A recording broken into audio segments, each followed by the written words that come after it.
Então vamos aqui voltar a pegar nesta calculadora de valor intrínseco. Vamos aqui, nome da empresa, Apple. Ticker, isto podíamos nem preencher, mas preenchemos só para depois ficar o fecheirinho guardado. Vamos aqui, ticker symbol, é este aqui, AAPL. Por aqui, data da última avaliação, portanto estamos a gravar no dia 31 de maio de 2025. Quem estiver a ver isto no Natal de 2037, pronto, olha, já sabe que fomos ver as contas mais recentes à data em que estávamos a gravar isto. Fluxo de caixa operacional, TTM. Eu depois explico, eu e a Cláudia explicamos o que são estes termos TTM, explicamos lá no módulo de análise fundamental. Então vamos aqui ao fluxo de caixa operacional. Para não estarmos aqui a perder muito tempo, já abri, por exemplo, no Yahoo Finance, nós falámos em montes de site, mas já abri aqui no Yahoo Finance as contas da empresa. Vamos aqui a Financials e não vou estar aqui a perder muito tempo. Nos relatórios trimestrais há sempre estas três grandes secções: Income Statement, Balance Sheet e o Cash Flow. Está bem? Para este primeiro campo nós vamos precisar de ir aqui ao Cash Flow. Quem quiser perceber porquê que é ali, o que é que se encontra, não sei o quê, tem que estar lá nesta subscrição Desmistificar os investimentos. Portanto, vamos aqui ao Cash Flow e diz aqui neste Excel que está disponível para os membros da subscrição Desmistificar os investimentos, fluxo de caixa operacional. Portanto, o fluxo de caixa operacional TTM está aqui, certo? Portanto, Operating Cash Flow. André, tu estás aí com uma cara preocupada, tu estás a perceber tudo aquilo que nós estamos a fazer ou estamos a dar-te um nó no cérebro? Conta-me. Já tinhas noção que diferentes setores requerem diferentes análises, mas diferentes sites mostram diferentes estimativas de valores intrínsecos. E às vezes as pessoas dizem: mas ali dá 600 e ali diz que é 300. Depende. Tu tens que perceber qual foi o método que utilizaram para estimar o valor intrínseco. Quais foram os pressupostos de base. E aqui já estávamos a ver. Portanto, 109.556, isto está em thousands, em milhares. Portanto, 109.556. Portanto, 109 mil milhões, que é bilhões. 109.556. Portanto, vamos aqui, 109.556. Eu já pus isto em milhões, portanto, já só necessitamos de pôr isto assim. Portanto, dívida total no trimestre. Nós normalmente é quando saem as contas trimestralmente, reavaliamos-se quanto é que vale a máquina de fazer dinheiro. Portanto, no trimestre, qual é a dívida total da empresa? Vamos aqui, Balance Sheet. Como é que sabes isso? Vai estudar as aulas, não falta estudar as aulas. Total Debt, olha aqui, por isso é que nós fizemos tantas aulinhas a explicar campo, por aqui abaixo. Dívida total, deixa-me ver aqui, quarterly, no trimestre. Dívida total no trimestre mais recente, que aqui temos, 98.186. Tá? Dinheiro e investimentos de curto prazo, ou seja, a empresa fatura não sei quanto, tem não sei quanto em dívida e de curto prazo, que é assumido ao trimestre, quanto é que eles têm ali de rapidamente poderem utilizar, tá bem? Às vezes até pode ser em obrigações de curto prazo, obrigações de maturidades muito curtas. Vamos aqui então ver quanto é que eles têm dinheiro a curto prazo. E isso vamos aqui, Total Assets, abrimos aqui Current Assets e tem aqui um campozinho Cash and Cash Equivalents, ou seja, dinheiro. Qual é a cena mais rápida de usar? Dinheiro nas contas. Isso é o mais rápido. E Cash Equivalents, equivalentes em dinheiro, são coisas que rapidamente, ou investimentos de curto prazo, rapidamente podem ser vendidos ou transformados em dinheiro. Mas a coisa mais líquida é quanto é que eles têm na conta. Ora, 48.498,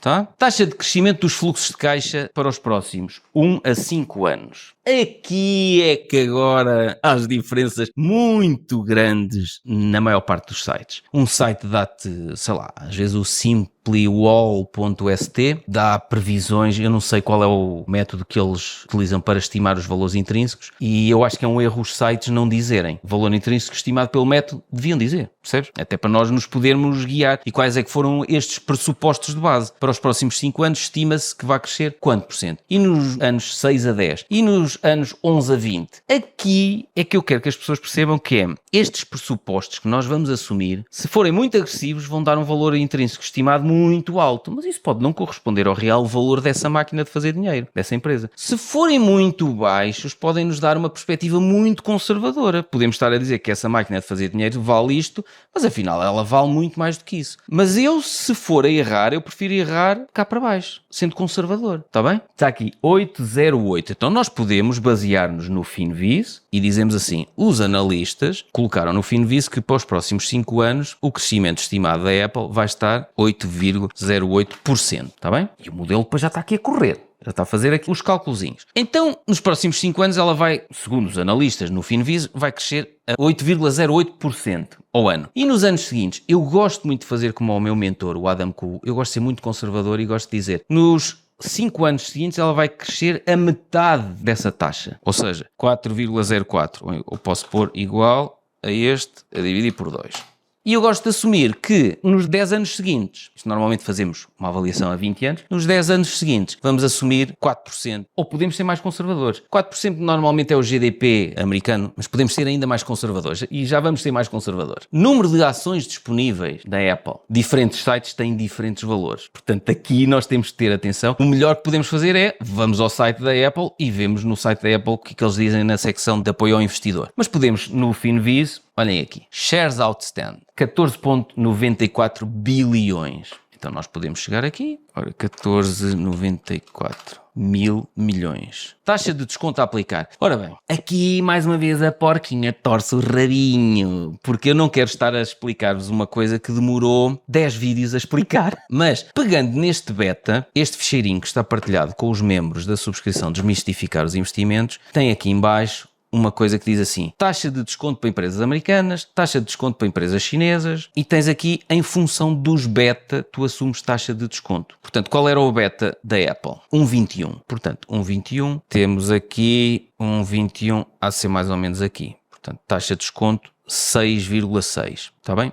A taxa de desconto também mostra-nos o custo de oportunidade, que é o dinheiro que eu tenho investido nesta empresa, podia estar investido noutra empresa ao longo dos anos, certo? Portanto, qual é o custo de oportunidade de ter o dinheiro preso nesta empresa? Neste caso, 6,6%. 6,6%, tá? E já nos dá aqui os cálculos todos, descontam uma série de coisas e já dá um valor estimado de 132 dólares e 43 cêntimos por ação. Qual era o valor do último fecho? No caso da Apple, estamos a fazer a Apple porque foi a empresa mais pedida no questionário que eu mandei. Portanto, 200,85. Vamos aqui ao fecheiro e pomos 200,85. E ele diz-me logo ali que, meu querido, isto está 51,67% acima do valor intrínseco neste momento. Agora, mais uma vez, uma coisa que eu gostava de que ficasse aqui para discussão. Eu acho que pela primeira vez quem viu o valor intrínseco a ser estimado aqui em tempo real percebeu, não é uma coisa que se possa assumir como um valor único, inquestionável. Assume uma série de pressupostos, nomeadamente taxas de crescimento para os próximos 5 anos, os próximos 6 a 10 anos e os próximos 10 anos seguintes. Portanto, assume aqui taxas de desconto em função do beta atual da ação. Assume aqui, todos estes pressupostos dão um valor intrínseco estimado de 132,43. Agora, se nós alterarmos estes valores aqui e dissermos assim, não, ela não vai crescer a 8,08, na minha opinião, mas a minha opinião vale o que vale. Portanto, eu gosto de ser muito mais conservador. E aqui, parece-me que os analistas aqui no Finviz também estão a ser bastante conservadores, porque diz assim, ela até aqui, nos últimos 5 anos, tem crescido a 15,41%. E os analistas estão a dizer que prevêem que ela cresça quase a metade desse ritmo. Estão a ver? Agora vamos fazer então a experiência. Então, ok, ela nos últimos anos tem crescido a 15,41%.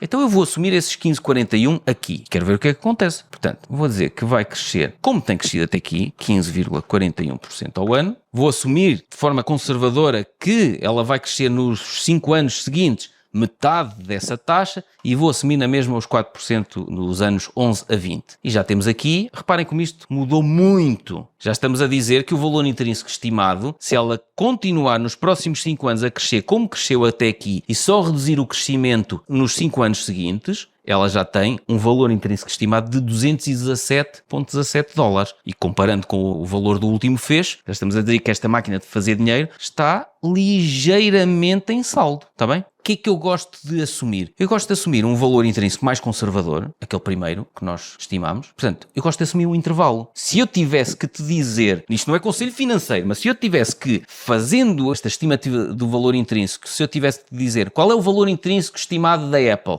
eu não te diria um valor, eu diria um intervalo de valores. Eu diria, ok, eu vou ser conservador, como foram os analistas aqui nesta plataforma, no Finviz, e vou dizer que ela vai crescer, contrariamente ao que tem andado a crescer até aqui, em vez de crescer 15,41% ao ano, ela vai crescer 8,08% nos próximos 5 anos. Então, o valor intrínseco conservador da Apple, segundo esta estimativa, está entre 132 e 217, está bem?